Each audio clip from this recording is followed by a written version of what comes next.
Bonjour. Comme vos yeux exposés par le pollen, les bestioles qui rampent de partout et ce temps magnifique le laisse présager, c'est enfin le printemps. Et qui dit printemps dit mec qu'on fait cramer sur le bûcher pour fêter la fin de l'hiver. Non, ça veut dire que les parcs à thème sont enfin en train de réouvrir. Enfin, sauf Disney qui reste ouvert toute l'année parce que Disney n'a jamais besoin de faire un break. Alors bien sûr, tout marche toujours parfaitement bien à Disneyland. Mais avant de vous lancer à corps perdu dans le premier parc qui vient, je pense que quelques petites précautions sont à prendre. Alors évidemment, je ne m'adresse pas aux personnes qui ont un pass annuel et qui vont dans un parc tous les dimanches. Moi-même, je suis même pas un dixième des règles sur cette liste. Mais toi là, toi qui as prévu d'emmener pour la première fois ton gamin de 3 ans et demi dans un parc et qui pense que tout va bien se passer de manière totalement magique, toi là, si tu veux pas que ton petit Hubert Raoul chéri fasse la gueule sur toutes les photos prises à 30 balles avec les princesses Disney parce qu'il aura fait 12 heures de queue, prête bien attention à cette vidéo. Il faudra que je change de générique. Alors honnêtement, il y a plein d'astuces tout aussi importantes les unes que les autres pour passer une bonne journée dans un parc. Choisis bien ta date, faut faire attention à la météo, faut bien choisir ton groupe d'amis. Choisis bien ta date, faut bien te préparer à l'avance, regarder les horaires d'ouverture. Choisis bien ta date. Non, sérieusement, c'est le facteur vraiment principal qui va déterminer si oui ou non tu vas passer une bonne journée dans un parc. Parce que le nombre de gens qui te sortent oh non, non, moi je mets plus les pieds dans un parc, attends, tu payes 100 balles, tu fais 2 trucs, non, c'est vraiment de l'arnaque. Chut, tais-toi, GG s'il te plaît, laisse-moi t'expliquer. Bon, je vais rien vous apprendre si je vous dis de ne pas aller dans un parc d'attractions pendant les vacances scolaires, mais surtout, ne faites pas l'erreur d'y aller pendant un week-end de pont en mai. Parce que vous pensez bien que vous n'êtes pas le seul connard à s'être dit ah, il fait tellement beau ce 1er mai, mais je ne bosse pas, et mes enfants non plus.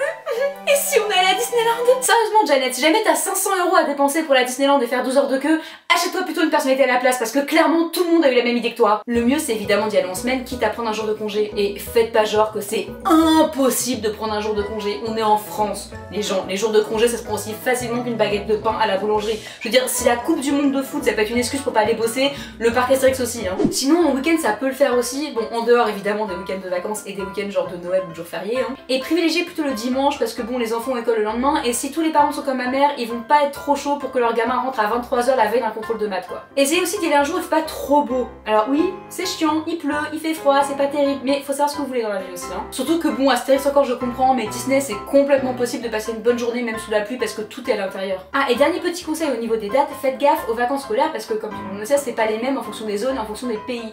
Par exemple, si vous allez aux États-Unis, ce sera pas trop blindé en août, mais y allez pas pendant le spring break. Et si vous hésitez vraiment au niveau de la date, n'hésitez pas à aller sur internet et à demander à des habitués du parc. Et ça nous amène à notre deuxième point, prenez le plus d'informations possible avant d'aller dans un parc. Imaginons que votre meilleur ami soit un fanat de Disneyland, il y va 25 fois par an depuis qu'il a 3 ans, bah faites votre première visite avec lui, il connaîtra toutes les astuces et tous les bons plans. Qui de mieux qu'un habitué pour vous renseigner sur les grosses affluences? Par exemple, un fan Disney ne vous dira jamais d'aller faire Indiana Jones la matinée parce que tout le monde sait qu'après 19 h il n'y a plus personne. Épluchez le site internet du parc qui vous intéresse de fond en comble, surtout pour repérer les bons plans niveau tarif. Parce que bon, à part Disneyland qui préférait vendre son âme à DreamWorks que de faire 30 centimes de réduction, pratiquement tous les parcs ont des offres sur leur prix d'entrée. Et pendant que vous êtes sur le site, planifiez votre journée au maximum. Regardez bien toutes les attractions et surtout les descriptions des attractions pour voir si jamais ça vous tente parce que des fois le nom ça peut être trompeur. Jetez un coup d'œil très attentif au programme des spectacles parce que très souvent le meilleur spectacle est le spectacle nocturne.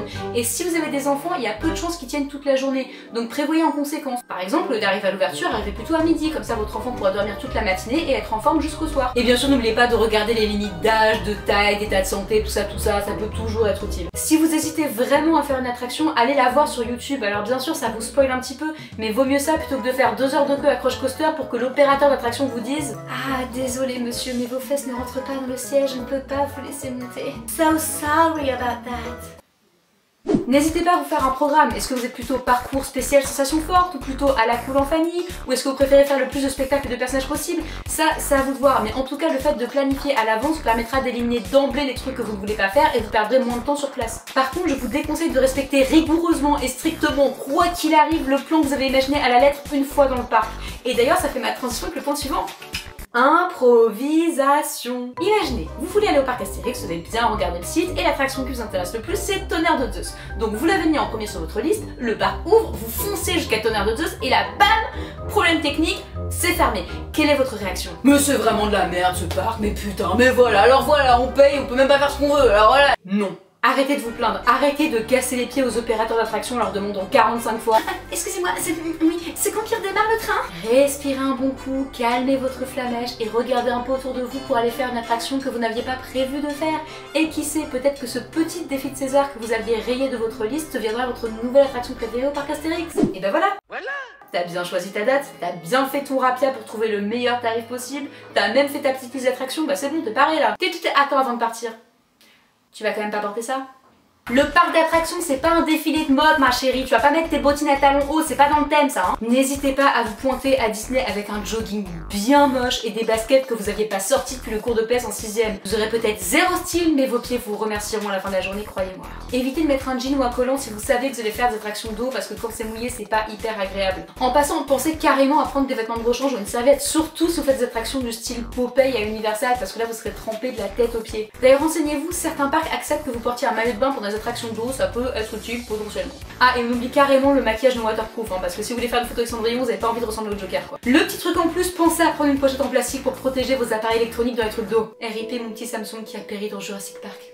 Je pense à toi, petit prince. Pensez à la crème solaire s'il fait beau, pensez au parapluie s'il pleut, au poncho imperméable s'il pleut beaucoup, genre comme en Floride, et aussi le petit paquet de Pépito qui se glisse facilement dans le sac si jamais vous avez un petit creux et que vous n'avez pas envie de payer 6 balles pour un magnifique biscuit Yoda. Magnifique. Préparez quelque chose pour passer le temps dans les files d'attente, et c'est là que vous pourrez ressortir tout ce que vous avez appris pendant votre stage théorique du BAFA. Les comptines à rallonge, les devines-têtes, les devinettes, le Time's Up, le Mario Kart.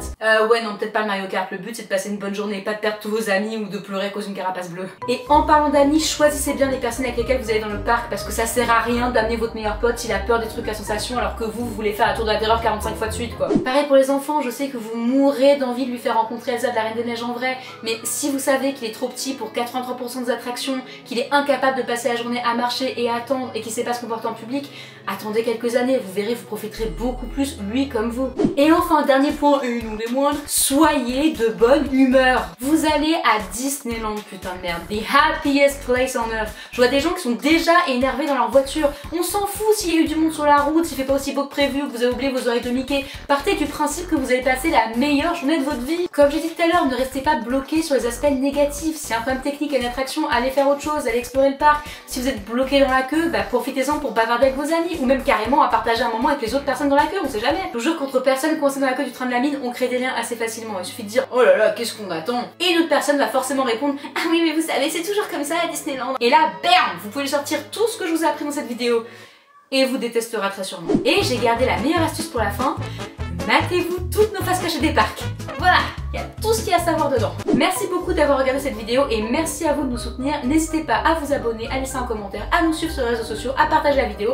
Bref, vous savez ce que vous avez à faire. Je vous souhaite une excellente visite dans le parc d'attractions de votre choix. À la prochaine!